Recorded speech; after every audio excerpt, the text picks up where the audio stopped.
はい、皆さんこんにちは。アロマンチャンネルの高弘です。いやー、ここ最近はね、雨続きでなかなかね、気分も晴れないと思うんですけど、皆さんいかがお過ごしでしょうか。まあ今古民家再生の方はですね、皆さんもご存知の通り2階の寝室、壁のね漆喰塗りをやってるんですけど、まあそれが映像的にもかなり地味なのと、皆さんにとってもまた漆喰かと、もうええっていうところやと思うんで、それはですね動画外で、進めつつ、今週はですね、外作業をねやりたいなと思います。まあここ連日の雨で庭の雑草のね伸びがえげつないことになってまして、今週も天気予報によると後半の方はね雨みたいなんですけど、さすがに草刈りせなやばいということで、前半雨降らない時に、草刈りをして、後半の雨の時は、動画外でね漆喰塗りを進めようと思ってます。草刈り動画は今年入って初になると思うんですけど、実はね動画外でもちょっとね草刈り先日したんですよ。というのも先週某新聞社の方がうちにねインタビューに来はって、その時にちょっとね家の前があまりにも雑草で荒れすぎてたんで、これはいかんっていうことで、家の玄関前だけはこんな感じでね草刈りしました。それとうちはですね、こっちの方に行くと里道があるんですよ。里道、普段はね誰も通らないような道なんですけど、たまにねご近所さんがうちに回覧板を持ってくる時に通りはるんで、ここもさすがに草刈りしとかなあかんなってことで、してます。だから今玄関前と里道だけはね綺麗にしてる状態なんですけど、それ以外のですねここら辺からはもう草刈り全然できてなくて、えげつないぐらいボーボーです。やばいよ。ここがねうちが毎年、畑をやってるスペースですね。ここも草刈りせなあかん。ここ、こっちの方とかもボーボーや。田舎暮らし避けては通れないね草刈りの季節がやってきました。ってことでね、今週は外作業をメインに頑張っていきたいと思います。やってくれ。よっしゃ。うわ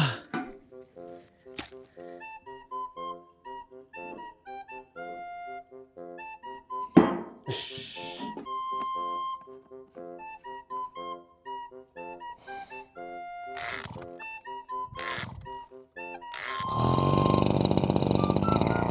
よいしょ。やっていきましょう。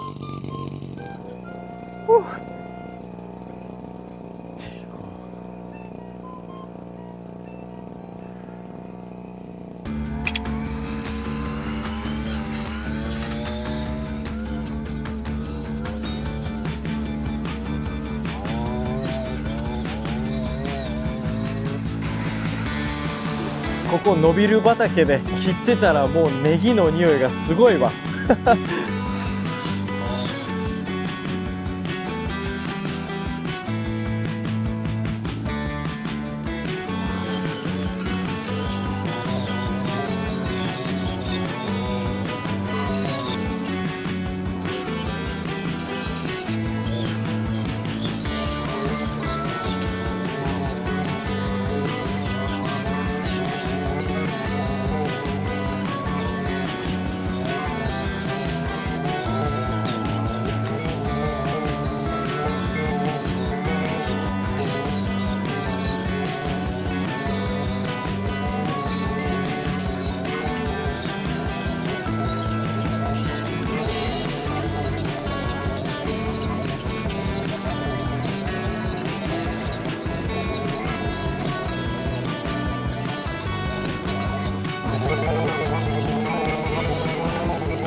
はい、今ここねだいたいこんな感じで草刈りしました。で、刈った草はですね毎度同様、これこのままにねしとったら次のね雑草が新たに生えるのをちょっとはね阻止してくれる、予防してくれる、グラウンドカバーになるんで、このまま置いておきたいと思います。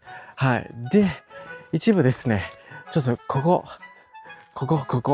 こね刈ってないところがあるんですよ。ここはあえて刈ってないんですけど、ここでご覧の通りですね、これ割とねしっかりと伸びるなんですよ。ここら一帯、これはねあえて置いておきたいと思います。というのもまた近々ね、畑を開墾して、今年もね、地植えの、きゅうりとかナスとかそういった野菜をね、育てようと思うんですけど、その際にこういうね、伸びるみたいな、俗に言う彼岸花科、ネギ系のお野菜は、コンパニオンプランツになるんですよ。例えば、キュウリを植える際に、その苗のすぐそばに、このね、伸びるを一緒に混植してあげると、病原菌を減らしてくれたりするんですよ。すごくないですか？それとか、他の例で言うと、トマトのすぐそばにはバジルを植えてあげると、アブラムシを寄せ付けにくくする効果が期待できたりだとか、このね、コンパニオンプランツ調べてたらね、めちゃくちゃ奥が深いんですよ。調べれば調べるほどすごい面白くて、うちもコンパニオンプランツ試してみたいなと思って。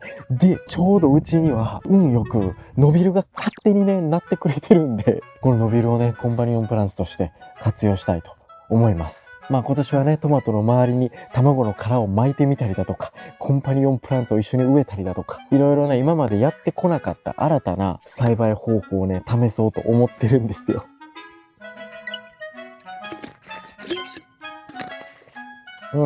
でや、ひなたぼっこしときなさい、ここで。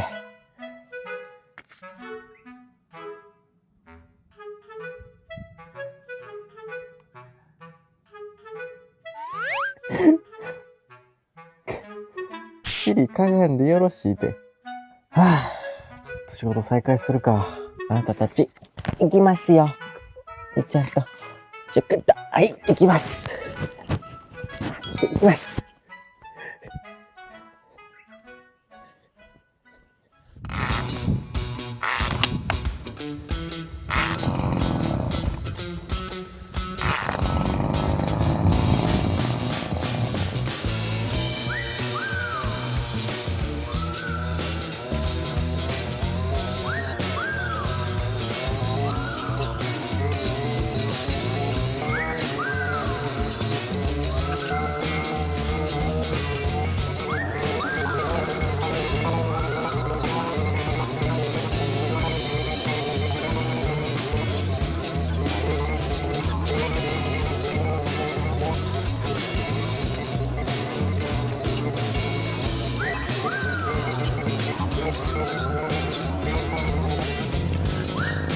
お日さん照ってきました。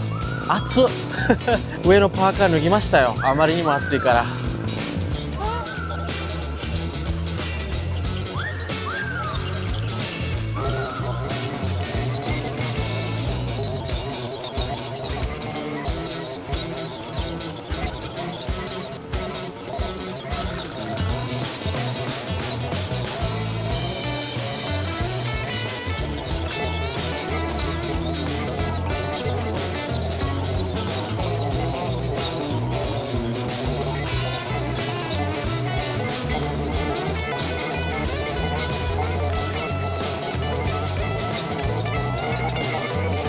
やばい。ちょっと待って。腰で、うち広すぎるで、久しぶりの外作業に応えましたね。だいたいね、こっちの広場も半分ぐらいのね、草刈りはできました。なのでね、ちょっと今回はこの辺にしとこうかな。あんまり根詰めてやったらぶっ倒れてまうわ。今回この広場スペースはね、柿の木の下の周りからぐるーりこっち半分枯れた感じで、残りもう半分こっち残してます。これはまたね、別の日にやりたいと思います。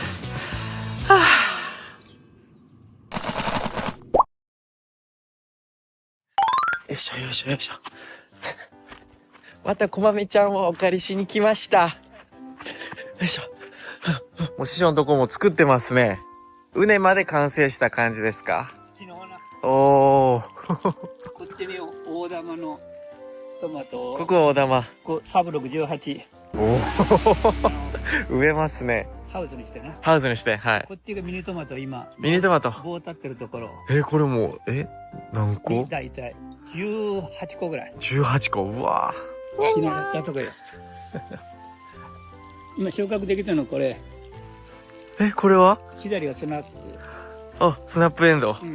右が豆ご飯の。うわー、すげえ。後でちょっと取ったらいいわ。すごい。こっちはな。わあ、こっちはスナップ。これ、スナップエンドウ美味しいんよね。一袋入れたもんやからもうごちゃごちゃよ。おー、なるほど。本当は土地があれば、バーっと3倍ぐらいに。まあまあまあ。いや、でも、すごい鈴なりじゃないですか。残ってるよ。これはもうプチッとここで、うん。ここで、そうそう。プチッと。おおー、こっちも。なるほどね。なんと片手でな。おー、なるほど。鈴なりや。すごい。もう虫がほら。ああ、もうでもこれだいぶ終盤ですか？いや、終盤じゃないよ、まだ。まだまだ3日ほど前から食べた男やで。これからか。うわ、すごこのいな。花が全部実になるのよ。あ、そっかそっか。木の姿見たら終盤みたいな。そう思うけど、これからなんですね。もう、ごちゃごちゃなってるから虫が来るんよ。あ虫が来るし、イノシシ、穴馬が来るし。あ。苦しい。つよ、こうやって登ろうとして取るから。そっかそっかそっか。それを、もういはいはいはいらないから。大きいのあったらちょっと水。すごいね。えー、すごい。虫が来たりするんよ。温室育ちやからな。これくらい。うわすごい。あ、でも、でもいいやろ。奥の方から大きくなっていってるね。こっちがトマトな。あ、こっちがトマト。向こうがナス。こんだけ120、30本あるわ。すげえ。だってこのままゆっくりと畑に植えたらこの辺の気候で育ったやつやから、はい。ショック受けんで、確かに大きくなるよ。そっかそっか、なるほどね。5軒分ぐらい作ってあげて。師匠のところのナス、毎年うまくいきますもん。すいません、ありがとうございます。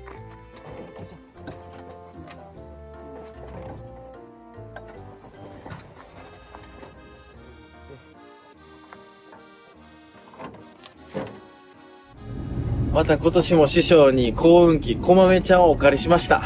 いやー、マジでありがたい。早速帰って土作りやっていきましょう。はい、ただいま帰ってきました。無事ね、こまめちゃんをお借りすることができました。それと、もう師匠のとこ行ったら毎度ね、何かしらのお土産を持たせてくれるんですよ。こちらがね、今師匠が育ててるスナップエンドウ、そしてサニーレタスの苗もいただきました。もうほんまにありがたい。はい。ということで、今からですね、畑の土壌作りをやっていきたいなと思うんですけど、これまで毎年ですね、土壌の酸度、要はペーハーとかを測らず、もう適当に駆動石灰ビャーって巻いて、堆肥もビャーって巻いて、元肥もビャーって巻いて、みたいなことをしてたんですけど、ちょっと今年ばっかしは一回ちゃんとね、土壌作りをせなあかんなと思ってまして、じゃん！こういうのをね、用意しました。土壌酸度計。一回これを使ってちゃんと今の土壌の状態を見たいと思います。で、それに合った、石灰の量とかをね、調整して、野菜にとって適した床作りっていうのを一度やりたいと思います。はい。ってことで、今週はですね、畝作りまではやらないです。はい。あくまでも、土壌の酸度を適した酸度に調整するところまでやりたいと思います。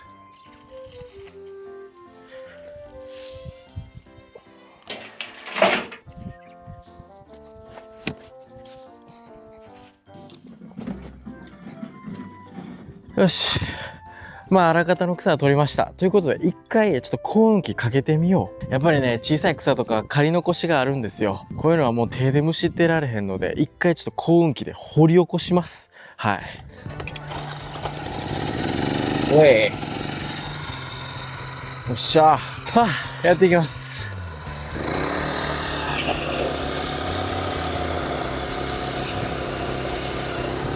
おお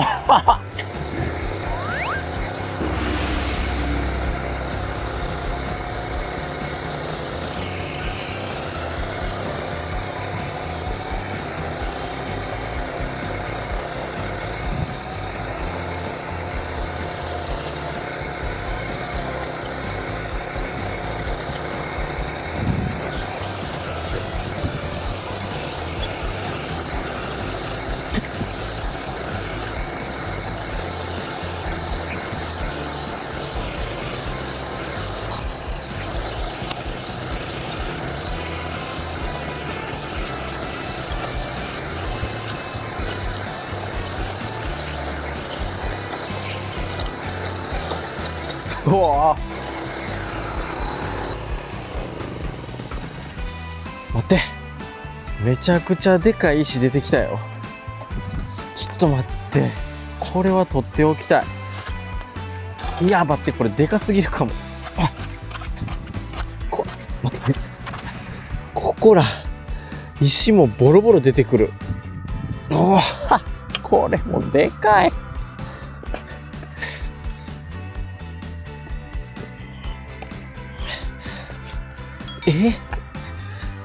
待って、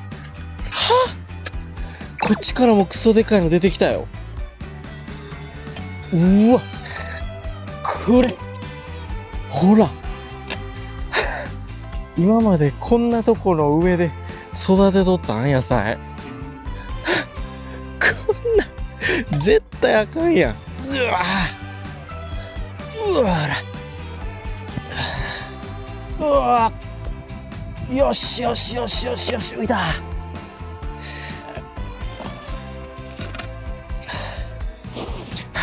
やっぱでっかいクレーターできてもうた。うわ、よいしょ。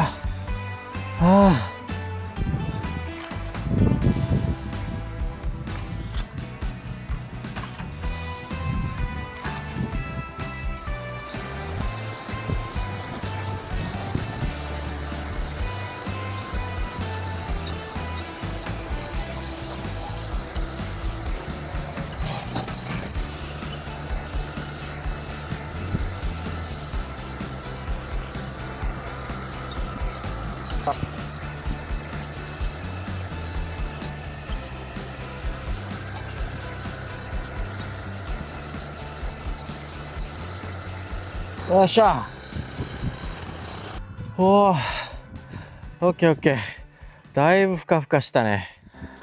これちょっと初めて使うんでね、勝手があんまよく分かってないんですけど。よいしょ。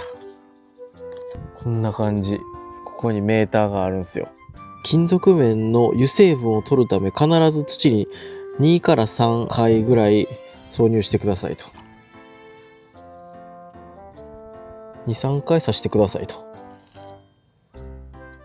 こうしたら油分が取れるんかな。よっしゃ。で、ここちょっと刺してみましょうか。ちょっとこうして。で、約1分程度で針が安定してくるみたいですね。あ、今針動いてるわ。お、針が動かなくなってきたかな。これで針動かなくなりましたね。で、数値が今これ 5.1 ぐらいな感じやね。通常お野菜を育てる上で適した数値で言うとだいたい6から 6.5 ぐらいみたいなので、ちょっと酸性が強いですね。ってことはもうちょっと石灰を撒いて、弱酸性に戻さなあかんのか。ちょっと他何箇所か測ってちょっと平均値取りたいと思います。次ちょっと一回ここらでやってみたろ。ここはちょうど5と6の間ぐらい。5.6 ぐらいね。次はちょっとここらでやってみよう。お、ここは 6.1 ぐらいか。へえ。場所によってちょっと違いますね。次こっちの方でやろうか。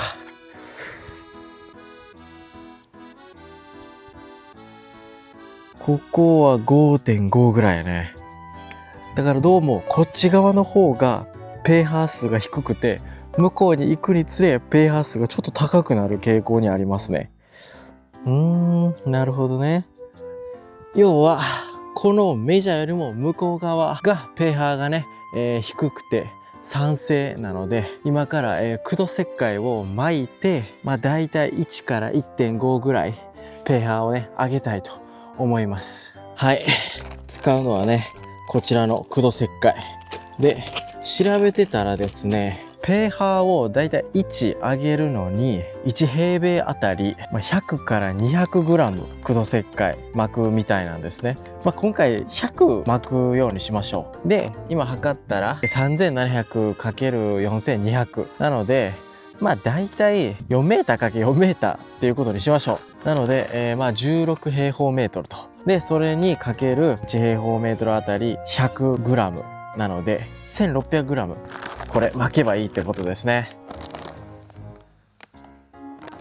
あ、そう。ちなみにこれ苦土石灰弱アルカリ性なんで、手袋とゴーグルとマスクはせなあかんみたいです。わ、結構いるね、やっぱり。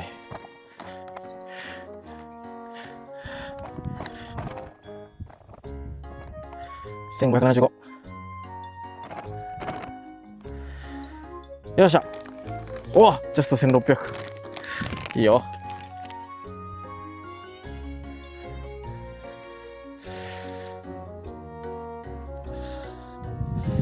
こういう感じで。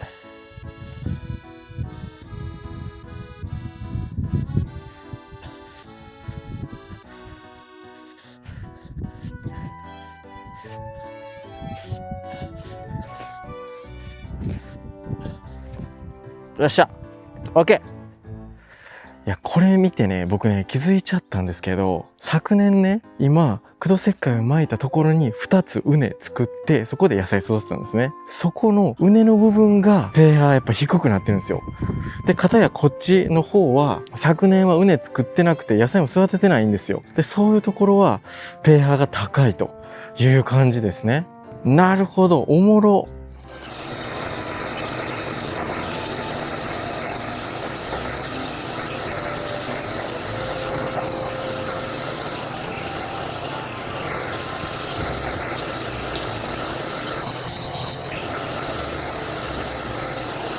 OK。まあ今回は土壌のpH調整をするっていう形で、苦土石灰が完全にね、土に馴染んでpHに反映されてくるのは2週間、最低でも1週間ぐらいはかかるみたいなんで、とりあえず今回はね、ここまでです。まあ来週あたりもう一回pHの値を測定してみて、それでいい感じやったらもう堆肥とか元肥巻いて畝作ったりとかしたいと思います。それで、要は完全に苗を植える下準備が完成するということなんですよ。だからこのね、畑っちゅうのは最初この土作りから徹底してほんまはやらなあかんので、結構ね、調べれば調べるほど奥が深いですね。もうそれはそうと、今回畑の底からどでかい石が2つ出てきたのちょっとびっくりしましたね。ようこんなところで今まで豊作やったなと思いますよ。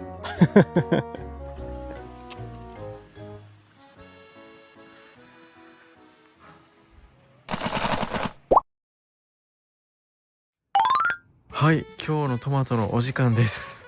こちらがプルルン、そしてこちらがアマタン。両方ともね、順調に育ってます。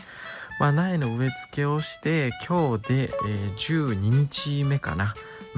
特にこっちのね、プルルンの方、めちゃくちゃ背伸びましたね。ほんで、見てください。ここ。かわいいかわいい一番花をつけましたよ。で、こっちのね、アマタンの方は、大きい花はないにしろ、ここら、わかるかな？小さいね、花芽はいっぱいできてます。いいよ。めちゃくちゃ順調です。で、なんかね、トマトはだいたい、花が開花してから約50日後ぐらいに、赤くなった実が取れるみたいなんですけど、最初はね、この一番花から実をつけるんで、これはね、大切に育てないといけないみたいですね。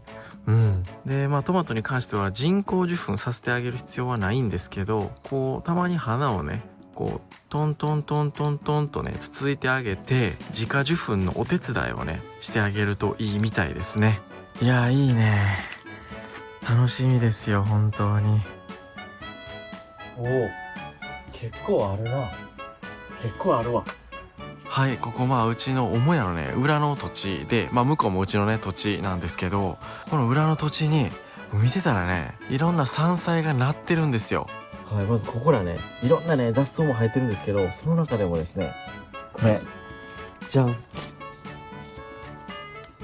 れ、三つ葉です、三つ葉。ここら三つ葉が結構なってるんよね。いっぱいあるよ、いっぱいこと。こんななんかもそう。ああ、三つ葉や。茎んとこにおったら、めちゃくちゃ三つ葉や。なんかこれを使ってね、お料理してみたいと思ってるんですよね。めちゃくちゃある。ほら。ほんで次は、ここをちょっと奥行ったらね、ほらはこれ見て。吹き畑。大量の吹きがなってます。なんぼでも取り放題ですよ、これ。うちの土地ですしね。のはね、季節のものですからね、今取って食べとかないと。こんななんかでかいよ、これ。もう傘やん、傘。トトロの世界やで。はい、無事、三つ葉とフキ、大量に収穫できました。すごいよ。ということでね、この2つの食材を使ってお料理したいと思います。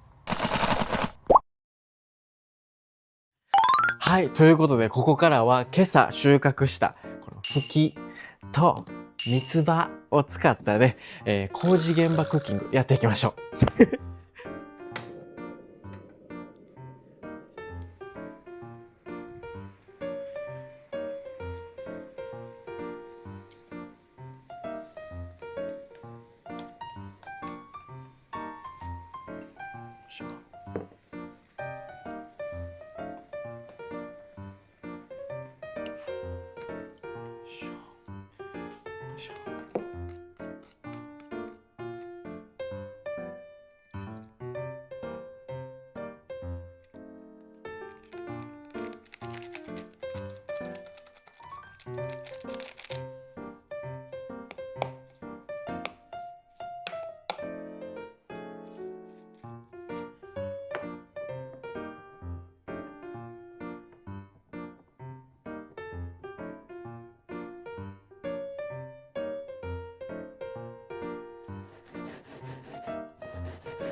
よいしょ。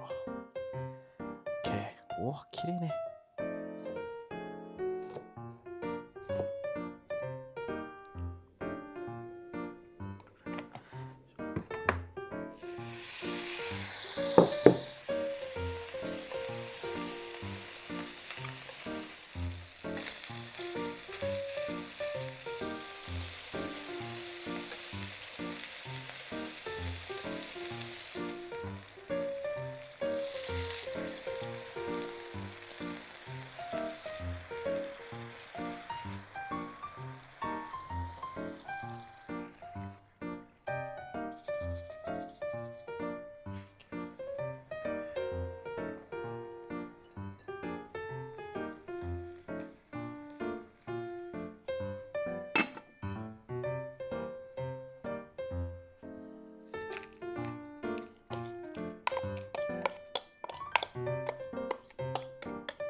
よいしょ。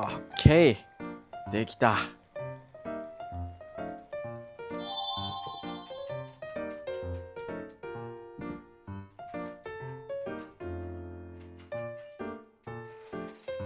おー、なかなか豪華なのができたんじゃない？すごいよ。なんかバランスもいいね。超ヘルシーじゃない？よし、ってことで早速いただきます。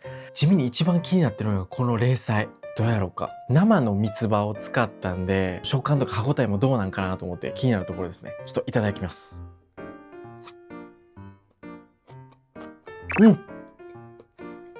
うん。うん。まず、めちゃくちゃ美味しい。うん。めちゃくちゃ味付けいいんやけど、三つ葉の葉っぱがちょっとワシャワシャしてるかな。やっぱりちょっとスーパーで売ってる三つ葉とは違うね。野生の三つ葉は結構歯ごたえがしっかりしてる。でもね、三つ葉の香りはすごいするね。いい香り。うん。うまい。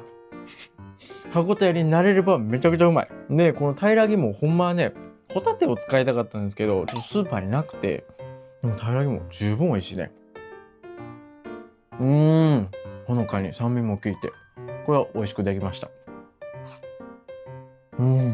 これは三つ葉一回湯がいてるんでね、これほどワシャワシャしてないと思うんですけど、ちょっといただきます。これめちゃくちゃ美味しい。やっぱり一回さっと湯がいたらワシャワシャ感はなくなる。うまっ。ちょっとね、うちのはね、野生なんで、この茎のところがね、赤くなってるやつとかもあるんですけど、これもね、すごい歯応え良くて美味しいよ。全然こう嫌なえぐみもなく美味しいわ。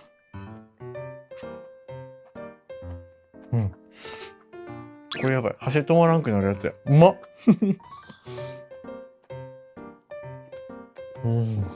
さあ、いよいよメインのこちら。ふきね、ふき。うち、ふきはなんぼでもなってるけど、普段あんま取って食べないんですよ。でもね、こういうのも季節のもんなんで、せっかくやから食べようということで、いただきます。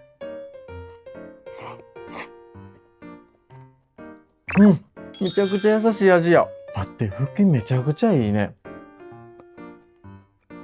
程よくシャキシャキ感は残ってて、でも、ちゃんとね、皮を剥いたんで筋っぽさもなく、これぐらいの太さのふきめちゃくちゃ美味しいわ。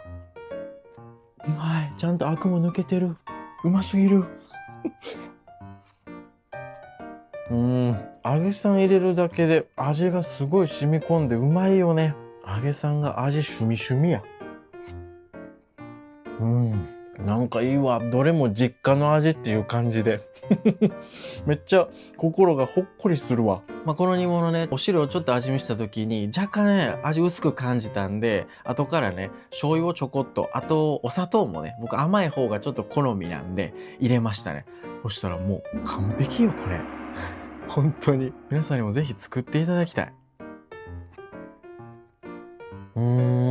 やっぱふきってうまいね。わざわざスーパーに売ってても買おうとか思わんけど、うちはそこらなんぼでもなってるから、ありがたいね。これぞ田舎暮らしの良さよ。いやー、今回でもどれもなかなかうまく作れたんじゃない？やっぱ一番美味しかったのはこのメインの煮物。反省点があるとするならちょっとこのマリね。やっぱ三つ葉生やったんで、このワシャワシャ感ね。だから分かったのは、この野生の三つ葉はこう生食には向かないということが分かりました。というのもね、なんか市販で売られてる三つ葉と違って、この野生のはね、葉っぱが大きくてあんまり茎が長くないんですよ。で、なおかつ茎もちょっと赤いみたいな感じでね、やっぱね、ちょっと違うんですよね。でも、こうやって湯がいたら、そのワシャワシャ感もなくなってね、硬さも程よくなってめちゃくちゃ美味しいです。いやー、まさかうちで採れた野生のお野菜でこんなご飯の進む料理作れると思わんかったな。ちょっとね、ご飯はもう一杯ぐらいおかわりして、あとはゆっくりね、食べたいと思います。自分の敷地内でね、こういう季節のものが取れて食べれるっていうのは本当に幸せです。田舎暮らししてよかったです。はい。ということで、今回の動画は以上になります。ご視聴いただきありがとうございました。それでは次回の動画でお会いしましょう。バイバイ。あとゆっくりいただきます。